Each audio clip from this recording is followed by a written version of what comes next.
Olá pessoal, tudo bem? Tudo bem com vocês? Bom dia, boa tarde, boa noite.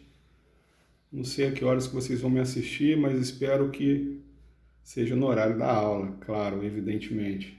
Bom, como eu havia prometido, hoje nós vamos comentar um pouco mais o conto do escritor Roberto Bolanho, intitulado Sensine, que faz parte do seu livro Chamadas Telefônicas. Deixa eu mostrar aqui uma foto do Roberto Bolanho, vejam, eu tenho esta publicação aqui, Arquivo Bolanho. Eu adquiri essa publicação em 2013, quando estive em Barcelona por ocasião do meu doutorado. Eu fiz parte do meu doutorado na Espanha e acontecia uma mostra, uma exposição sobre a vida do Bolanho. Eu não pude deixar de conferir. É um livro muito interessante, porque o Bolanho é um grande escritor. Eu acho que vocês devem ter assistido aquele vídeo que eu coloquei também no Classroom do canal Irene no Céu. Ali o rapaz ele comenta muito brevemente sobre o Bolanho, mas ele fala umas coisas muito interessantes ali. Ele fala de 3 obras importantes do Bolanho, inclusive Os Detetives Selvagens, que é um livro que eu acho que vocês futuramente podem ter a curiosidade de querer ler, porque realmente é uma grande obra do Bolanho. Enfim, é um escritor que morreu muito cedo, viveu pouco, 50 anos, morreu em 2003. Agora nós estamos quase que completando 20 anos de sua ausência, né? É uma pena. Mas o legado dele é muito interessante e é sempre bom a gente lançar o olhar sobre obras da literatura que possam causar este rebuliço dentro de nós, né? E o Bolanho é um desses escritores, sem dúvida. Em especial, o Conto Sensine, ele é muito interessante porque ele fala muito do próprio Bolanho. Eu não sei se ficou claro ali para vocês, o narrador, ele é o Bolanho. Já nas primeiras páginas a gente pode perceber isso. E isso tem uma correlação interessante aí com a questão que a gente também está tentando trabalhar com vocês, envolvendo a semiótica, e que nos diz a respeito do quanto a nossa percepção ela se amplia, a nossa percepção de mundo. Não estou me referindo só às percepções dos signos que são dispersos aqui no conto. Este conto aqui está representando a literatura para nós, tá, gente? Então a gente tem o conto aqui do Bolanho e nós temos vários signos dispersos aqui. Alguns deles nós desconhecemos. E isso torna a leitura diferente. Eu não digo menos produtiva de sentido, não. Toda e qualquer leitura é sempre produtora de inúmeros sentidos, mas o que eu quero dizer é o seguinte: quanto menos a gente conhecer, por vezes, do Bolanho enquanto ser humano, talvez, menos a gente vai perceber certas nuances aqui do conto. Isso é um exemplo que eu estou dando. A gente pode falar de outros aspectos. A questão política, que também é interessante demais e que está aqui como uma base, né, para para todos os acontecimentos impactantes que envolvem o escritor Cencini, se a gente desconhecer por completo o que aconteceu em termos de ditadura nos países da América Latina, em especial no Chile e na Argentina, que são os dois países aqui envolvidos, né? O Chile por conta do narrador, vamos chamar este narrador de narrador, que é o outro escritor com a qual Cencini trocava cartas, e que é o Bolanho. Mas, enfim, quanto menos a gente sabe de tudo isso, mais a gente deixa de aproveitar os meandros da leitura, mais a gente deixa de construir sentidos a partir da leitura que estamos realizando. Então, o X da questão é, uma leitura, ela é sempre produtiva, mas ela será ainda mais produtiva a partir das outras leituras que fizemos até nela chegar. Então, por sermos leitores por excelência, olha que interessante, por sermos leitores o tempo todo, leitores não só de textos escritos, mas leitores do mundo, das imagens que nos chegam, enfim, por sermos essencialmente leitores, toda e qualquer leitura que fizermos se tornará rica. Mas para que isso ocorra, a gente tem que ser leitor. E onde a semiótica entra nisso? Aí eu tomo a liberdade aqui para ler um parágrafo do livro que eu aconselhei ontem, vocês a tomarem contato, o livro da Lúcia Santaella, né? Que faz parte da coleção Princípios, o que é semiótica. Tem uma parte muito interessante em que ela diz o seguinte: tão natural e evidente, tão profundamente integrado ao nosso próprio ser, é o uso da língua que falamos e da qual fazemos uso para escrever. Língua nativa, materna ou pátria, como costuma ser chamada, que tendemos a nos desaperceber de que esta não é a única e exclusiva forma de transformar e consumir, ou seja, ver, ouvir, ler, para que possamos nos comunicar uns com os outros. Ela está querendo dizer aqui o seguinte: muitas das vezes nós incorremos no erro de achar que língua e linguagem é a mesma coisa. A língua é uma forma de linguagem. Mas a linguagem, ela não se resume apenas na língua portuguesa, por exemplo, que é a nossa ferramenta básica aqui. Não. A linguagem, ela também se demonstra, ela também se consubstancia, vamos colocar assim, através de outros expedientes. Que expedientes seriam esses? Aí ela continua. É tal a distração que a aparente dominância da língua provoca em nós que, na maior parte das vezes, não chegamos a tomar consciência de que o nosso estar no mundo, como indivíduos sociais que somos, é mediado por uma rede intrincada e plural de linguagem. Isto é, que nos comunicamos também através da leitura e ou produção de formas, volumes, massas, interações de forças, movimentos, que somos também leitores e ou produtores de dimensões e direções de linhas, traços, cores, enfim.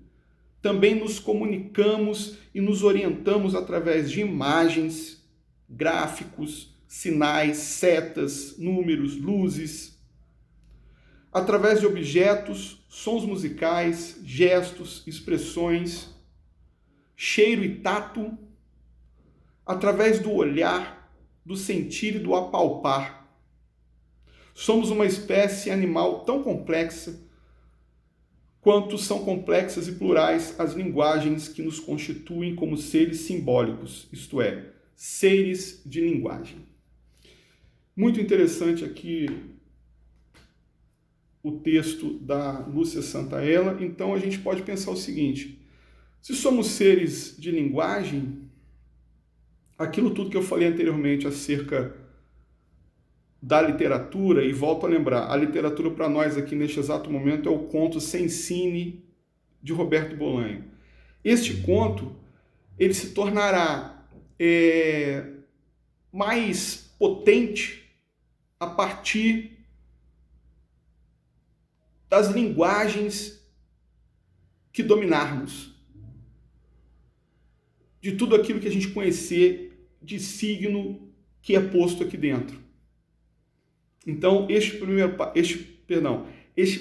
passo, ele é muito importante para a gente poder entender. É algo que vocês já estão carecas de saber, eu vivo dizendo isso, mas a literatura, ela é um mundo, ela potencializa o mundo e nos potencializa também. Mas nós temos que dar um passo junto também, né? Nós temos que nos propor enquanto seres curiosos. Então é isso que a gente está fazendo aqui, lendo o Sensine e comentando também sobre questões intersemióticas e por aí vai. Então vamos dar o passo adiante, né? Uma questão curiosa aqui que se apresenta logo no início, não sei se vocês repararam aqui nos dados do conto, né? Eu vou trabalhar com vocês o texto que eu compartilhei. Nos dados do conto, a gente percebe que, pelo copyright aqui, o Bolanho ele publicou pela primeira vez este conto em 1997. Isso lá na Espanha, tá, gente? Um dos livros mais importantes dele, como já disse, é Os Detetives Selvagens, que foi publicado um ano depois. Então, aquele conto que tem aqui chamado Detetives, ele é uma maneira de já se apresentar, digamos assim, um germe aí dos Detetives Selvagens. Isso é muito interessante em termos de Roberto Bolanho, porque ele sempre tentava correlacionar um livro com outro, ele tinha essa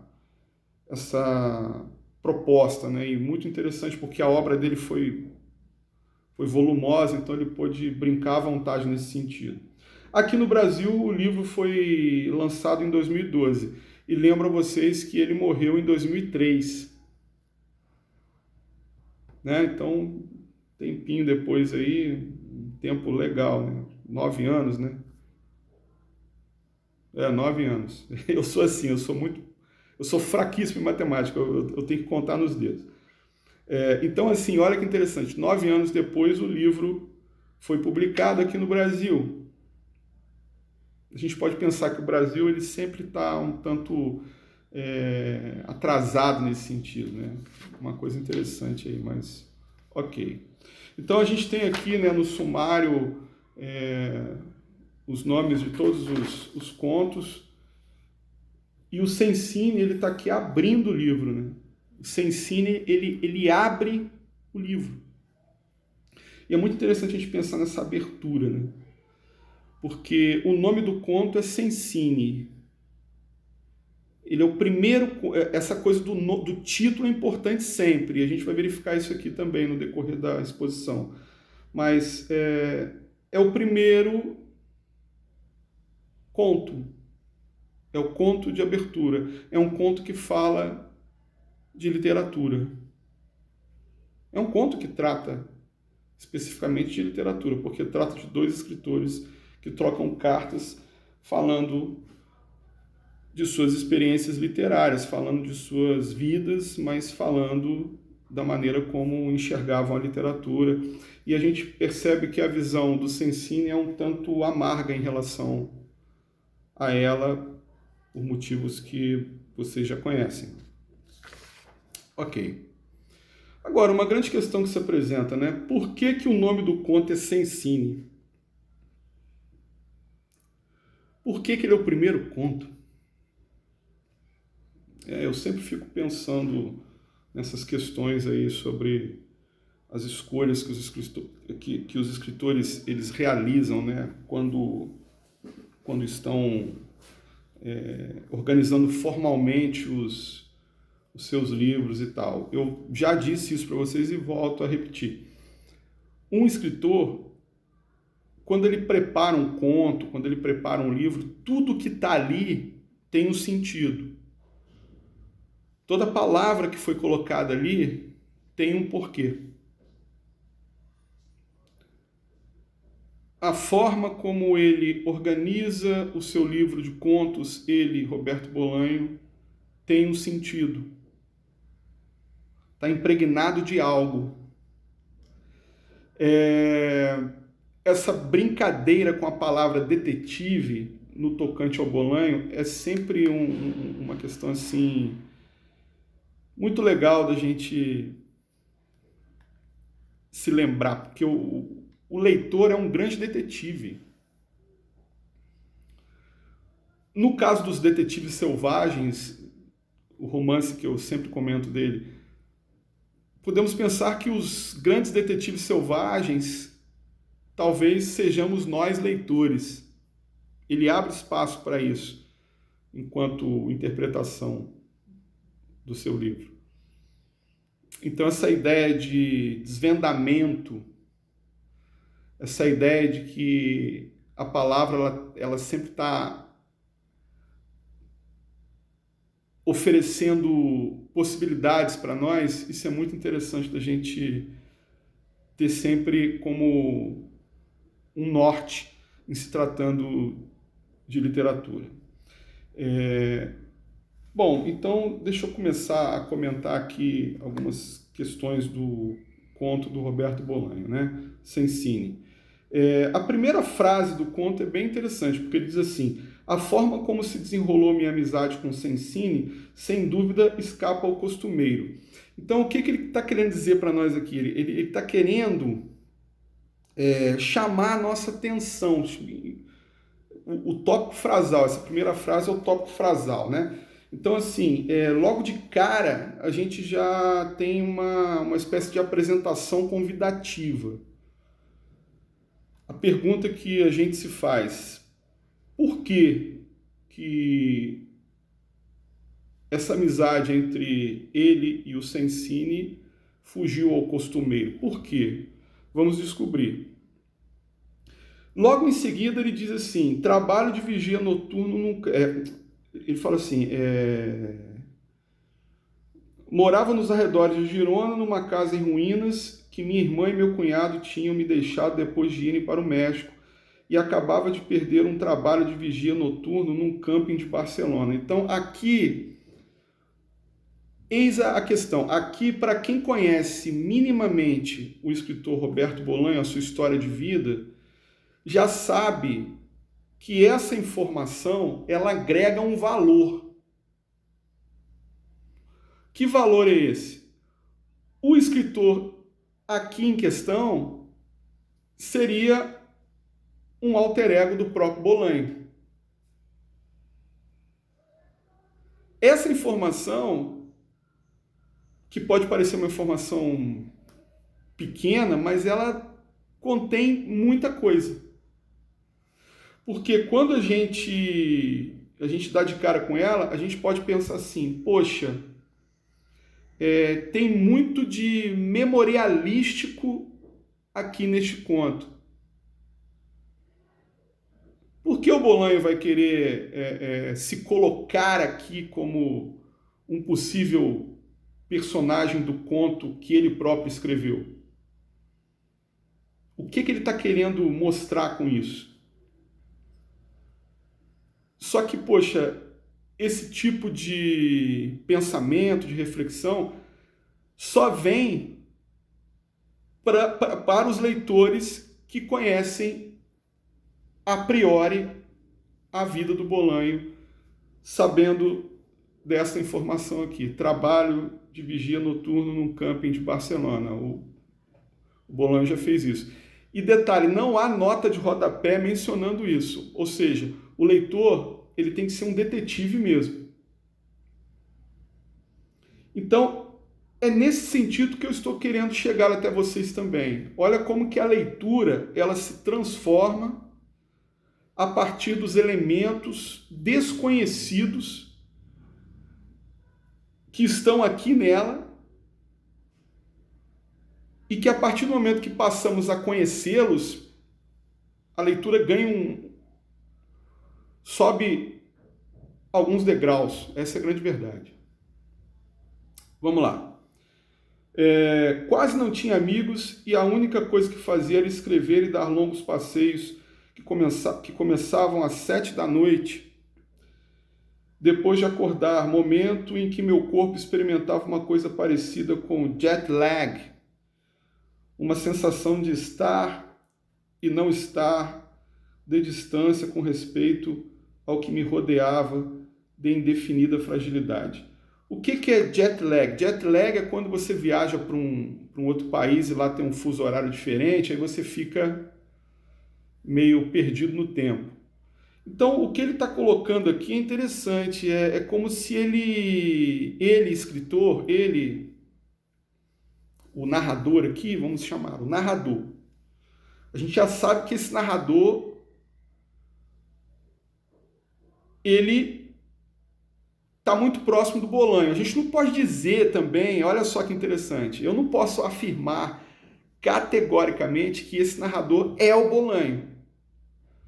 O que eu posso fazer é tentar entender o seguinte, poxa, o Bolanho ele está se colocando aqui no narrador um pouco, né? Essa coisa confessional, ele está se colocando aqui, mas será que ele é o Bolanho mesmo? Bom, vejam, eu estou relativizando aquela minha afirmação anterior, mas ainda mantenho o elemento aqui testemunhal do escritor. Tudo bem, vocês estão caminhando comigo, né? Ok, aqui ele está dizendo o seguinte, que ele vivia, ou melhor, ele preferia viver num mundo de sonhos, será que é isso? Porque ele vivia uma espécie de jet lag quando ele acordava, né? Tipo, com respeito ao que me rodeava, de indefinida fragilidade. Será que ele preferia a distância do real? Será que ele preferia o ficcional? Será que era melhor viver no mundo da literatura do que viver o mundo real? Certa vez, o Bolanho disse numa entrevista que ele preferia muito mais ler do que escrever. A gente pode pensar por motivos óbvios, né? Porque escrever é sempre uma coisa difícil, é sempre um parto a escrita. Tomando uma aguinha. Mas é bem interessante isso aqui. E é mais um índice que aproxima o personagem do narrador do escritor, né? Mas vamos lá. Aí ele insere aqui o Concurso Nacional de Literatura de Alcoy, aberto para escritores de língua castelhana. Enfim, foi um fato importante que ocorre aqui no conto. A partir desse elemento é que vai se estabelecer aí o encontro dele, o encontro através de missivas, vamos colocar assim, através de cartas, a correspondência dele com o Sensini. Aqui no início existe uma questão muito relevante que o Bolanho ele coloca, e que tem a ver já numa perspectiva crítica, né? Porque o Bolanho sempre foi muito crítico e ele voltava muito dessa crítica para o universo literário em si. Ele considerava os meandros da literatura, do jogo da literatura, dos editores, dos agentes literários e tudo mais, ele considerava, e dos próprios escritores, claro, ele considerava tudo isso como uma espécie de fogueira das vaidades. E aqui no início do texto ele fala umas coisas aqui bem bem pontuais, né? Primeiro pensei em me apresentar em poesia, porque o concurso ele aceitava 3 possibilidades de participação, né? 3 gêneros: poesia, conto e ensaio. Aí ele diz assim: primeiro pensei em me apresentar em poesia, mas enviar à luta com os leões ou com as hienas, ele coloca entre parênteses, o que eu fazia melhor me pareceu indecoroso. Tem uma crítica aqui violenta embutida, né? Uma ironia total. Aí depois, quando ele diz a respeito da possibilidade de escrever um ensaio, o ensaio tinha que ser sobre a cidade de Alcoy. Aí ele vai e diz: isso estava além da minha competência. É claro que não estava além da competência dele. Claro, evidentemente. Mas ele coloca isso de forma jocosa aqui, né? Então a gente pode pensar que toda essa ironia aqui está sendo destilada com um efeito de crítica em relação ao circuito literário, os seus jogos de cena e tudo mais, né? Aí, logo em seguida, antes de chegar aqui ao parágrafo final da página 14, a gente tem um trecho muito interessante, que ele diz assim: mas o que realmente me surpreendeu foi encontrar no mesmo livro Luiz Antônio Cencini, o escritor argentino, segundo prêmio, com um conto em que o narrador ia para o campo e ali morria seu filho, ou com um conto em que o narrador ia para o campo porque na cidade seu filho tinha morrido. Não ficava claro. O caso é que no campo, um campo plano e um tanto ermo, o filho do narrador continuava morrendo. Enfim, o conto era claustrofóbico, bem no estilo de Cencini, dos grandes espaços geográficos de Cencini que de repente se reduziam até ter o tamanho de um caixão, e superior ao ganhador e primeiro prêmio, e também superior ao terceiro prêmio e ao quarto, quinto e sexto. Esse trecho, ele é muito profundo, né? Porque a gente percebe aqui o quanto que o Cencini coloca no conto sua própria vida. Porque esse desaparecimento do filho aqui, isso é o que ficou nele Cencini, enquanto uma espécie de trauma, de angústia. Então a gente vê aqui inúmeras indefinições em relação ao destino do filho, essas indefinições que o narrador ele nos conta, né? ele nos revela, são percepções de leitura que ele, enquanto leitor, fez. Então, notem bem, ele, enquanto leitor, ele não teve muita definição em relação ao conto do Cencini. Mas tudo é válido. São tudo possibilidades de leitura. Eu estou me referindo ao que ele diz aqui no parágrafo.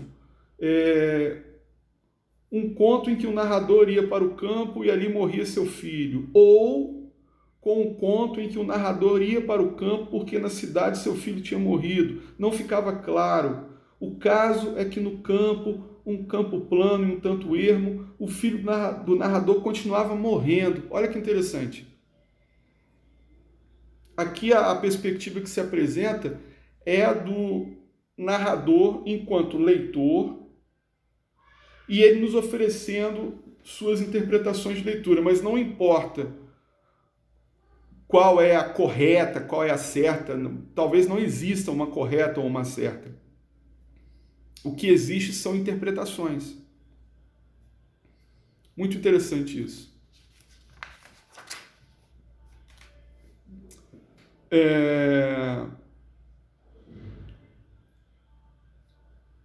Nós já estamos nos aproximando da primeira meia hora.